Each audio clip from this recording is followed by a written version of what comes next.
बऱ्याचदा बघा आपण असं म्हणतो की पूर्वी ना मी ही गोष्ट खूप मस्त करायचे. काही वर्षांपूर्वी ह्या गोष्टी मी रोज करायचे. मला खूप छान वाटायचं. मला मान्य आहे की काही सवयी किंवा आपले आपले काही जे छंद असतील ते वेळेनुसार मागे पडतात.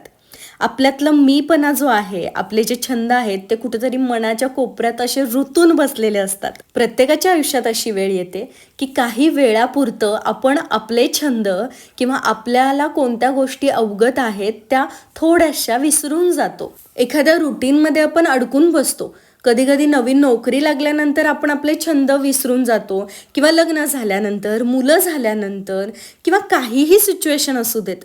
बऱ्याचदा आपलं आयुष्य वेगवेगळ्या पद्धतीने बदलत असतं. बदलणाऱ्या आयुष्याबरोबर आपल्या सवयी देखील बदलतात आणि मग हळूहळू आपला आत्मविश्वास कमी होत जातो. आपण स्वतःकडे दुर्लक्ष करायला लागतो आणि म्हणूनच आपण आपला आत्मविश्वास गमावून बसतो.